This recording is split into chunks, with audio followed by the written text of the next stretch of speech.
or are. Today we are going to see dual and the principle of duality. Okay, let us consider a statement yes. Yes can be consisting of simple P or negation of P, or also it can be consisting of. Today we are going to see dual and the principle of duality. Okay, let us consider a statement yes. Yes can be consisting of simple P or negation of P, or also it can be consisting of P and negation of Q or R T naught. Okay, it can be consisting of any of this one. Okay, so this are going to be called as a statement. Now look at here. In a definition of a dual, the statement must and should be consisting of conjunction, disjunction, or tautology or F naught. Any one of this is there, then in a dual of that statement, which is represented by s raised to d, conjunction will become disjunction, disjunction will become conjunction, T naught will become F naught will become T naught.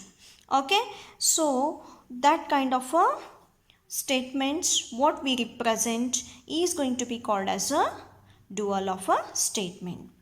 Now let us take one example. S1 is having P. Now the dual of this one is P as it is, because it doesn't have any connectivity. Similarly, negation of P is there, but none of these connectivities are there.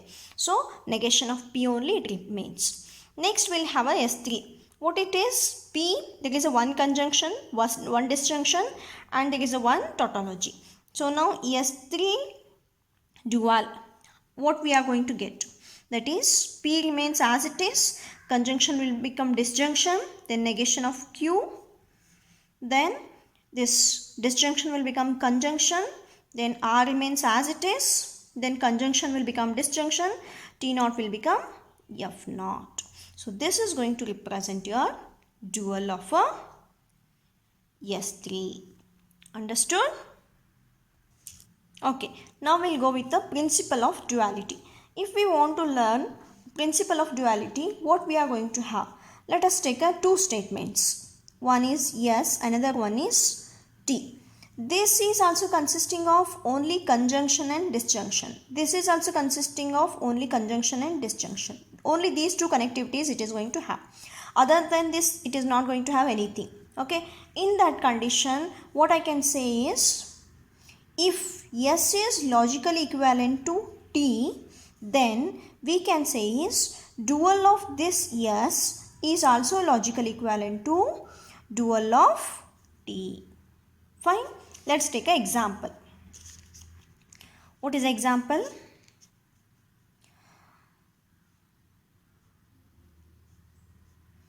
It is R and S implies Q logically equivalent to R and S and or Q.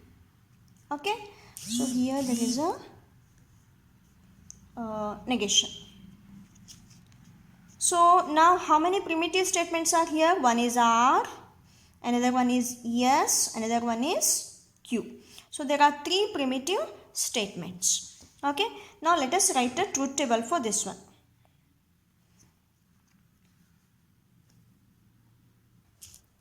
Now we'll write a truth table for this one. So R is Q, I'll take R and S, then R and S implies Q, then negation of R and S, then negation of R and S or Q. Okay, we'll write a truth table for this one. So how many combinations? Since there are three primitive statements, I'll get a 2 raised to 3 is 8 rows we will be getting. We'll write a 8 rows.